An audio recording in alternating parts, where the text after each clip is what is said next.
Hello everyone. In this video we're gonna be talking again about the Kalman filter, but in this case in a digested manner, right? This is a sheet you're gonna have always when facing eventually an exercise related to Kalman filter, right? So that you have the equations.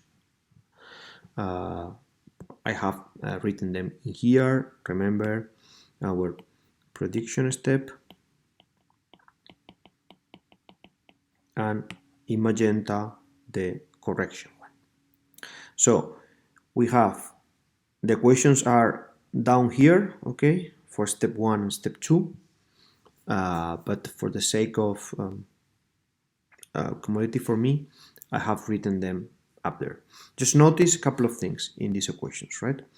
This is again the notation, this should go in green, of predicted state, right? And this in here is the notation, the hat is the notation of the estimated state. This is important, okay? The same with the error matrices. This is the notation for the prediction error, and when it comes to estimation, there is no minus. Now, in this particular case, we are assuming Q,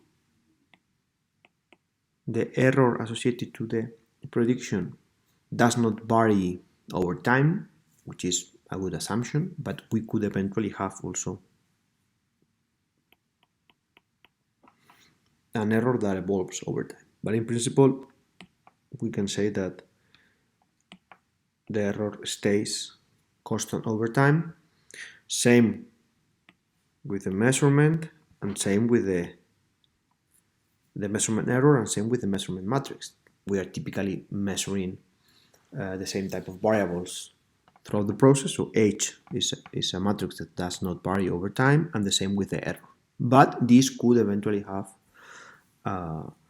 could be varying, and here I just noticed that I'm missing here a K, okay, so I will correct that, because the gain of the Kalman filter is going to evolve over time, that is for sure. Now we go back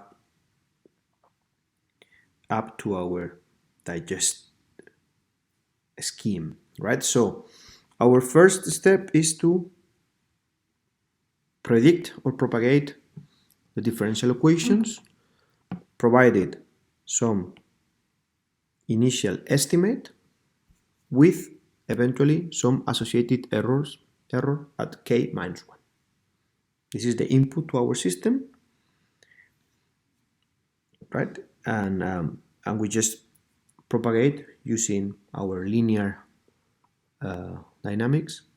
We propagate using equation 1, right? And using equation 1, I reach to my prediction with its associated error, for which I need to use equation 2, right? So these are the type of things you need to understand in a given exercise: how to model your dynamical system, right? What is A, what is B, there's control, there's no control. So how your states are evolving over time, and how to model that in a discrete fashion using matrices. That's the first thing.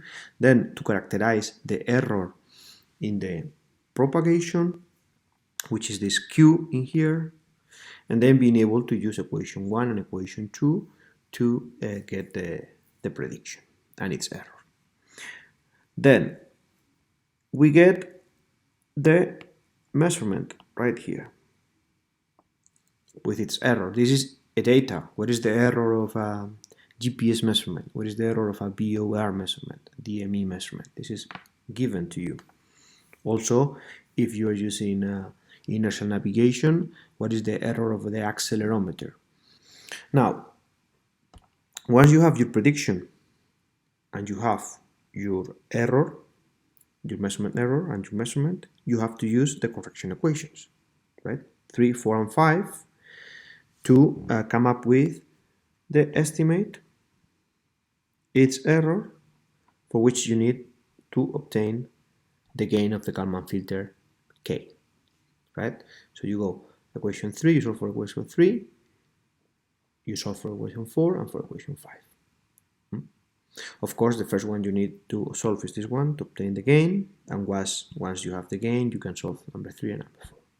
And eventually, you would be repeating this over and over, right, in real life to filter out errors from predictions and from measurements and kind of narrowing your error or keeping your error stable in the way you are proceeding, in the way you are navigating towards the next fix, for instance. So thanks very much for your attention.